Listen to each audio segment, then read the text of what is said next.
Sir నమస్తే, మీ పేరు? నమస్తే, కోటం రాజు. సరేండి సార్, ఎన్డీఏ కూడా స్టార్ట్ అయితే సంవత్సరం పూర్తి అయిపోయింది. అసలు ఏంటి ఒక పక్కన అభివృద్ధి చేశాయని చెప్పి వాళ్ళు చెప్తున్నారు. మీకు తెలిసినంతవరకు ఏమైనా అభివృద్ధి ఏమైనా చెందిందా సార్? సంవత్సరంలోనే అభివృద్ధి ఎలా అయితే 5 సంవత్సరాల పాలనలో ఇంకా జరగబోయేది చాలా ఉన్నది కదా. స్టార్టింగ్లోనే ఎలా మొత్తం అభివృద్ధి కనపడింది. చేస్తున్నారు. ఒక చిన్న గుడిసె కట్టుకోవడానికి సంవత్సరాలు పడుతుంది మనలాంటి వాళ్ళకి. రాష్ట్రం మొత్తం అభివృద్ధిలా కనపడాలంటే ఎంతకాలం పట్టింది? కనీసం 5 ఏళ్ళు కాదు 10 ఏళ్ళు పాలన ఇస్తే ప్రజలందరూ నమ్మి అప్పుడు అభివృద్ధి చెందినట్టు కనపడింది.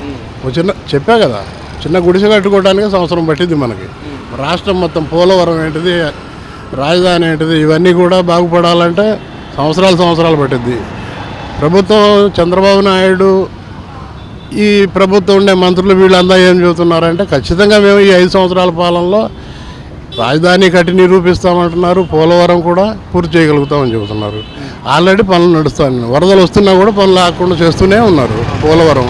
అయినా కూడా రాజధాని కూడా కొత్త కంపెనీలు వస్తూనే ఉన్నాయి. అన్ని విధాలా బాగుంటుందని మేము భావిస్తున్నాం. ఏంటి సార్ అసలు ప్రజలందరూ సంతోషంగా ఉన్నారంటారు అసలు ఈ పాలన వల్ల? చాలా సంతోషంగా ఉన్నారు, హాయిగా ఉన్నారు. ఎవరికి ఎలాంటి ఇబ్బందులు మాత్రం అనిపించలేదు. అందరూ ప్రశాంతంగా ఉన్నారు. సార్ మరి గతంలో ఎలా ఉండేది సార్ అసలు 5 ఏళ్ల పాలనలో? అసలు బాగలేదు. రోడ్డు మీదకి రావాలంటే భయంగా ఉండేది ఆ రోజుల్లో. ఎందుకంటే ప్రభుత్వం పరిస్థితులు బాగలేవు. రోడ్డు మీద వాతావరణం కూడా బాగుండేది కాదు. ఇప్పుడు ఎంత చిన్న పిల్లోడిని కలిసినా కూడా నవ్వుకుంటా వెళ్తున్నాడు. ఎంత వృద్ధుడిని కదిలించినా కూడా నవ్వుకుంటా రోడ్డు మీద సరదాగా తిరుగుతున్నారు. ఆ రోజుల్లో ఆ పరిస్థితి ఉండేది కాదు. రోడ్డు మీదకి వస్తే ఎవడేమంటాడు, ఆ పార్టీ వాళ్ళు ఏమంటారో భయంగా బతికేవాళ్ళు అప్పట్లో. ఇప్పుడు ఆ పరిస్థితి లేదు కదా. అంటే సార్ అసలు ప్రతి మనిషికి వాక్ స్వాతంత్ర హక్కు అనేది ఒకటి ఉంటుంది సార్. అసలు గత ప్రభుత్వాన్ని విమర్శిస్తే కేసులు కానీ అలా పెట్టడం చూసాం. అసలు అలాంటిది ఈ ప్రభుత్వం ఎలాంటిది ఏమైనా ఉందా సార్? అసలు చెప్పబోయేది అది. ఆ రోజుల్లో ఏదైనా మాట్లాడాలి అంటే భయంగా ఉండేది. ఎందుకంటే చిన్న పొరపాటు మాట ఏదైనా జరిగితే కూడా వదిలేరు. వాడిని ఇల్లు ఎక్కడ అడ్రస్ కనుక్కొని తీసుకొచ్చి జైల్లో పెట్టడం, నాకు ఇబ్బందులు పెట్టడం అలా చేసేవాళ్ళు. ఇప్పుడు ఆ విధమైన ప్రభుత్వం కాదు ఇది. డైరెక్ట్ పెద్ద మాటలు అంటూనే ఉన్నారు వైసీపీ వాళ్ళు ఇప్పుడు కూడా. అయినా కూడా వాళ్ళు ఏమంటలేదు. ఎవరి పని వాళ్ళు చేసుకుంటారు. మేము అభివృద్ధి మీదనే ఆలోచన చేస్తున్నారు కానీ వేరే కక్ష సాధింపు చర్యలు మాత్రం చేయట్లేదు ఈ ప్రభుత్వం వాళ్ళు. అంటే సార్ మొన్న జరిగిన జగన్మోహన్ రెడ్డి గారి చిత్తూరు పర్యటనలో కూడా ఆయన కక్ష సాధింపుగానే ప్రజలందరినీ రానివ్వకుండా చేస్తున్న జగన్ అంటే నమ్మకం కలిగింది కాబట్టి వీళ్ళు భయపడిపోతున్నారు, ప్రజలు రానివ్వట్లేదని చెప్పి ఆంక్షలు పెడుతున్నారని చెప్పి మాట్లాడుతున్నారు కదా. దాని గురించి మీరేమంటారు? మరి ఏమండి, 40% ఓట్లు వచ్చిన వాళ్ళకి వాళ్ళ అభిమానులు ఉంటారు కదా. ఆయన పక్కన పోయేది ఆ అభిమానులే కదా.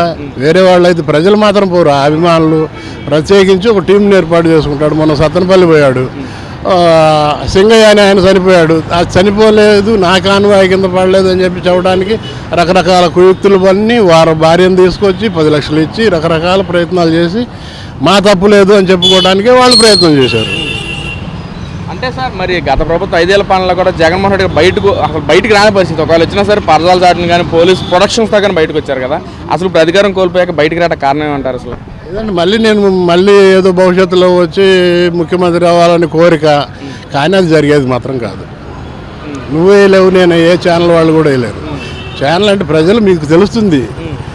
అదేవిధంగా పరిస్థితులు కూడా మీకు అర్థమవుతాయి. ఛానల్ వాళ్ళకే ఎక్కువ తెలుస్తుంది మాలాంటి వాళ్ళకన్నా కూడా. ఓకే. అంటే సార్ మరి ప్రజలు 11 సీట్లు ఇచ్చి పక్కనకి వచ్చేటారు పాలన నచ్చకే. అంటే ఒకవేళ మళ్ళీ పాదయాత్ర చేస్తా అని చెప్తున్నాడు. ఒకవేళ మళ్ళీ ప్రజలు నమ్ముతారంటారా?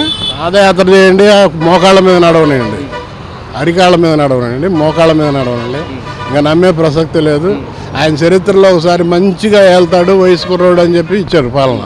ఇస్తే దాన్ని ఆయన బూడిదలో పోసిన పన్నీర్లాగా చేసుకున్నాడు.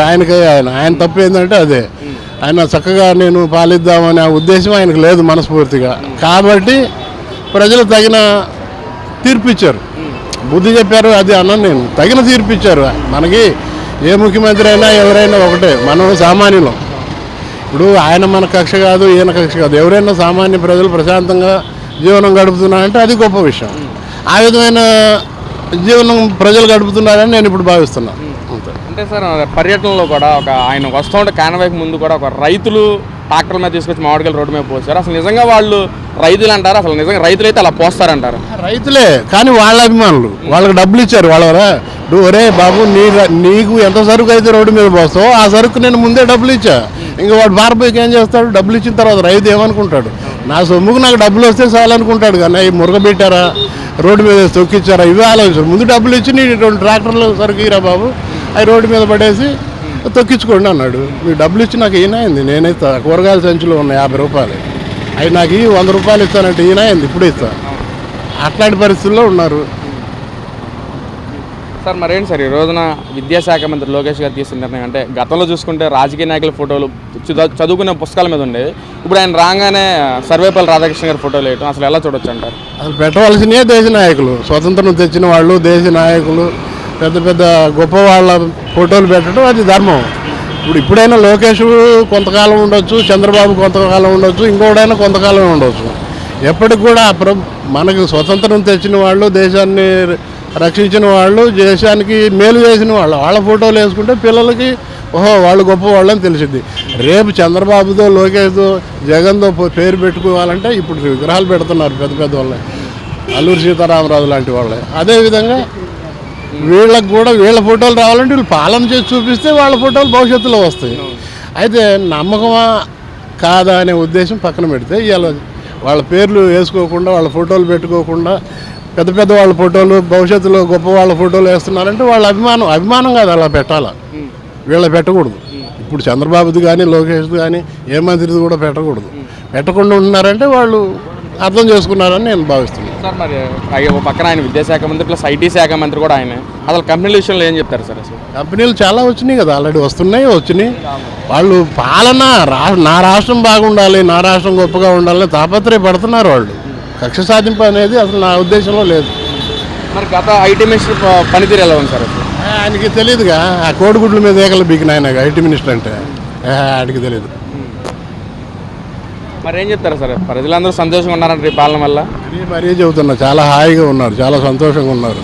ఎవరి పని వాళ్ళు చేసుకుంటున్నారు. కూలికి పోయేవాడికి కూలి దొరుకుతుంది, ముఠా పని చేసేవాడు వాళ్ళ పని వాళ్ళకి దొరుకుతున్నాయి, రైతులకు ప్రశాంతంగా దొరుకుతున్నాయి. ఎవరి పని వాళ్ళకి హాయిగా చేసుకుంటున్నారు. 800 రూపాయల కూలి ఇలా హాయిగా చేసుకుంటున్నారు. హాయిగా మూడు పెళ్ళం కూలికి పోయినా కూడా 1500 రూపాయలు ఇంటికి తెచ్చుకొని హాయిగా బతున్నారు. ఆ రోజుల్లో పనులు ఎక్కడే, 5 ఏళ్ల పనులు లేక బిచ్చమెత్తుకునేవాళ్ళు. రైతులు ఇప్పుడు ఎవడన్నా భిక్ష ఎత్తుకునే రైతుని చూస్తున్నారా? రాష్ట్రంలో ఎక్కడైనా చూడండి మీరు. సిటీల్లో మూడు పెళ్ళం 50 ఏళ్ళు 60 ఏళ్ళు దాటిన ఈ పెద్దవాళ్ళు ఉంటారు కదా, వ్యవసాయదారులు, వాళ్ళు భిక్ష ఎత్తుకునేవాళ్ళు.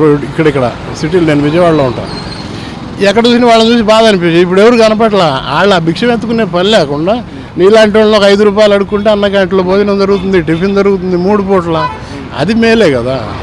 అంటే గతంలో కూడా జగన్మోహన్ రెడ్డి గారు వచ్చిన తర్వాత అన్నగారిని తీశారు. ఆయన ఒకవేళ ప్రజల మనిషి అనుకుంటే రాజా అన్న వాళ్ళ నాన్నగారి పేరు పెట్టుకుని అలా పెట్టుకోవచ్చు కదా? అసలు పెట్టుకోవచ్చు, బంగారం వాళ్ళు పెట్టుకోవచ్చు. వాళ్ళ నాన్నగారి పేరు కాదు, వాళ్ళ అమ్మగారి పేరు కూడా పెట్టుకొని, మా నాన్న మా అమ్మ పేరు పెట్టుకోవడం ఎవరికైనా ధర్మమే, పెట్టుకోవచ్చు. అసలు మొత్తానికే తీసేసిన తర్వాత అది కక్ష అంటారు, కరెక్ట్ కాదు. సార్ పక్కన మీరేం ఎంత చెప్తా ఉన్నారు, ఈ వైసీపీలు చెప్తాను ఇంకా అభివృద్ధి ఏమి చేయట్లేదు, వీళ్ళు చెప్పిన హామీలు కూడా ప్రజలందరూ నమ్మట్లేదు, మళ్ళీ జగనే కావాలని కోరుకుంటున్నారని చెప్పి మాట్లాడుతున్నారు. వాళ్ళు ప్రత్యేకమైన వాళ్ళు ఉంటారండి. వాళ్ళ అమ్మాయి ఇప్పుడు 100 చెప్పు, నీ పనే నువ్వు చేస్తావు కానీ నువ్వు ఇంకో పని చేద్దామంటే రావు. నువ్వు నీ ఛానల్ కాదు ఇంకో ఛానల్కి వెళ్తావు. వాళ్ళు ఇంకా ప్రత్యేకమైన టీం ఉంటుంది, ఆ టీం అక్కడే ఉంటారు, వాళ్ళు అదే చెప్తూ ఉంటారు. సార్ అసలు రాజకీయం అంటే మీరు చేసిన మంచి, నేను చేసిన మంచి, లేదా మీరు తప్పు చేస్తే నేను తప్పు, అలా చెప్పుకుంటా. కానీ ఈ రాజకీయ పరిస్థితులు, ఇప్పుడున్న పరిస్థితుల్లో ఒక మహిళలను టార్గెట్ చేసి వాళ్ళ వ్యక్తిగత జీవితాలను టార్గెట్ చేసి మాట్లాడుతున్నారు. అసలు ఎలా చూడొచ్చండి? చూడకూడదు. అది మహిళల్ని ఆ విధంగా కిర్చిపరచడం చాలా తప్పు. అది మంచి పద్ధతి కాదు. ఎవరు కూడా ఎవరి పని వాళ్ళు చేసుకుంటా పోతే ప్రజలు ప్రశాంతంగా హాయిగా జీవనం గడుపుతారు. ఫైనల్గా ఏం చెప్తారు అసలు జగన్కి చంద్రబాబు మధ్య తేడా ఏం చెప్తారు? ఇప్పుడు ఒకసారి పాలన ఇచ్చారు, సరిగ్గా చేసుకోలేకపోయి 11 సీట్లు ఇచ్చారు. ఇప్పుడు చంద్రబాబు అయినా అంతే, ఇప్పుడైనా కూడా డెవలప్మెంట్ చేస్తాడు అని మనకి లాస్ట్ రేపు ఎలక్షన్లు వచ్చినప్పుడు మనందరికి కూడా నమ్మకం కుదిరితే అప్పుడైనా మళ్ళీ ఈ చంద్రబాబు మన చుట్టం కాదు, అభివృద్ధి చేసి మన పాలన బాగుందంటేనే మళ్ళీ వేస్తాం ఆయనకైనా ఓట్లు. తర్వాత మళ్ళీ ప్రత్యామ్నాయం ఎత్తుకోవాల్సిందే. కానీ నమ్మకంగా చేస్తారు, అభివృద్ధి చేస్తారని మాత్రం నేనైతే నమ్ముతున్నాను. సార్ మరేంటి ఈ రోజున టీడీపీ వాళ్ళేమో సూపర్ 6 పథకాలు అమలు చేసాము, సుపరిపాలన తొలుగడ అని చెప్పి కార్యక్రమం చేస్తూ ఉంటే ఓ పక్కన వైసీపీలు కూడా గడపడ తిరుగుతా చెప్పిన హామీలు మొత్తం అబద్ధాలు అని చెప్పి మీరు చెప్పండి అని చెప్పి జగన్మోహన్ రెడ్డి గారు మాట్లాడుతున్నారు. ఒకవేళ మీ ఇంటికి కానీ వైసీపీలు కానీ టీడీపీలు అడుగుతారు, అసలు ఏ విధంగా అడుగుతారో ఏం సమాధానం చెప్తారు? అసలు ఇంక ఇదే సమాధానం చెప్తాం, మాకేం బాగానే ఉందమ్మా, మీరేం రానవసరం లేదు, టీడీపీ ప్రభుత్వం చాలా సుపరిపాలనగానే ఉంది. కొంచెం ఇంతకుముందు నెల నెలకు చెత్త పన్నుకు వచ్చేవాళ్ళు మా ఇంటికి. చెత్త పన్నుకు వస్తే ఇక మేము తిట్టాము వాళ్ళని ఎవడు రండి పంపించింది అని కూడా మేము దుర్భాషలు ఆడిన రోజులు కూడా ఉన్నాయి వాళ్ళని. ఇవాళ మాకు ఆ పరిస్థితి లేదు, వాళ్ళు అనాల్సిన పని లేదు. మా ఇంటికి చెత్త పన్ను గురించి వచ్చేవాడు ఎవడు లేడు కదా. మరి అప్పుడు అది సూపర్. ఆ రోజుల్లోనే వాళ్ళు వచ్చారు, మేము చెత్త పన్ను తీసుకుంటున్నాం, మంచివాళ్ళదైనా అడిగాడు. వెరీ గుడ్ రా బాబు, నువ్వు చాలా మంచోడు, చెత్త పన్ను తీసుకుంటున్నావు, రేపు గడ్డం పన్ను కూడా తీసుకున్నావు అని చెప్పి పంపించాను మా ఎమ్మెల్యే. బాగుందంట, చాలా బాగుంది నాయన, చెత్త పన్ను తీసుకుంటున్నారు, రేపు జుట్టు పన్ను కూడా తీసుకోండి అని చెప్పి మా ఎమ్మెల్యే ఇంటికి వస్తే. అదేవిధంగా వీళ్ళు వచ్చారంటే వెరీ గుడ్, చాలా బాగా చేస్తున్నారు, ఇంకా బాగా చేయండి అని చెప్తారు. అంతకన్నా ప్రజలందరూ బాగున్నారు అంటే మళ్ళీ మళ్ళీ చంద్రబాబు నాయుడు కోరుకుంటారంటారా మరి? ఇప్పుడు తెలియదు చంద్రబాబుని కోరుకునేది. 5 ఏళ్ళు నిండిపోయి 4.5 సంవత్సరాల తర్వాత అప్పుడు చెప్తారు. నేను ఒక్కడే చెప్పను, ప్రజలు మొత్తం చెబుతారు. సుపరిపాలన అంటేనే అది వీళ్ళకి నచ్చితేనే అప్పుడు ఓట్ల రూపంలోనే డెవలప్ చేస్తారని నమ్ముతున్నారా సార్? ఖచ్చితంగా నమ్ముతున్నాం, డెవలప్ అవుతుంది. ఐటీ కంపెనీలు వస్తాయి, రాష్ట్ర ప్రభుత్వం చాలా బాగుపడింది, చాలా. ఎందుకంటే కేంద్ర ప్రభుత్వం సహకారం ఉంది కాబట్టి అది కూడా అన్ని సౌకర్యాలు ఉంటాయి, బాగుంటుందని